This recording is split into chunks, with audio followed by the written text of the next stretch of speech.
Hi everybody, good evening. My name is Carol Lill and I'll be teaching your son or daughter in personal finance, which will be a semester-long class that is going to be offered in our second semester. So they might have received information from me already about getting involved with our DECA program, and quite a few students that are in this class have participated in DECA before, so they probably have an interest.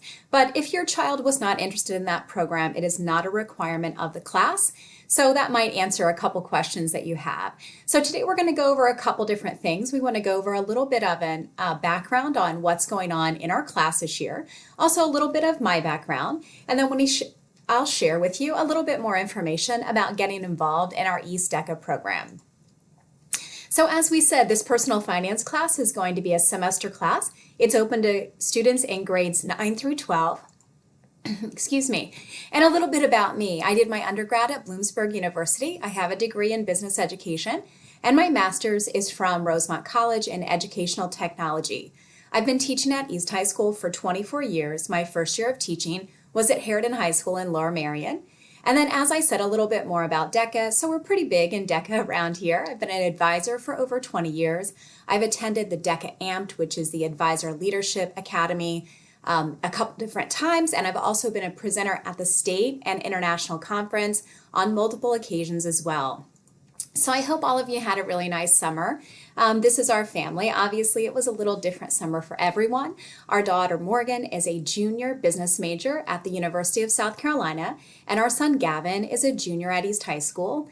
And yes, it's okay if you feel a little sorry for him that he goes to the same school where his mom teaches.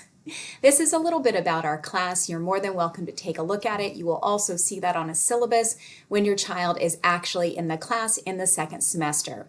So for our course description, what we're really trying to do is to take these different ideas of personal finance and introduce them to the students in different project-based formats so that they will understand and come away with understanding of savings and checking and retirement, savings for college, and living within their means.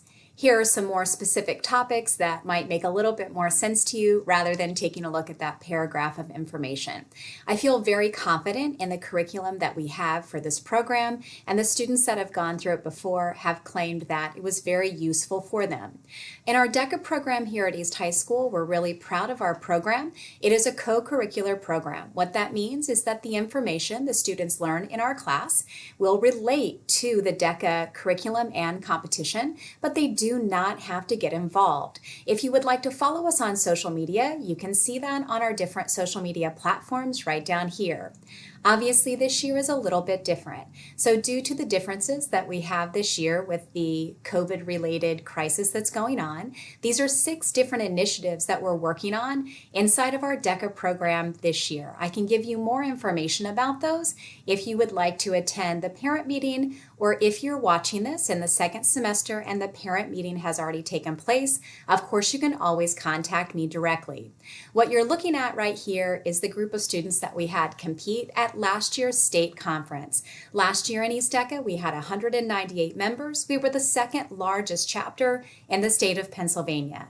We focus on academic excellence and also bringing professionalism and a competitive edge to everything that we do. Our entire program and all of our classes believe strongly in project-based learning and also cooperative skills. So if you have any questions for me and you would like to reach me, please go ahead and email me at clill@wcasd.net. If you would prefer a phone call, email is the easiest way for me to get started due to the circumstances this year, and I would be happy to give you a call. Thank you so much for your time and have a nice evening.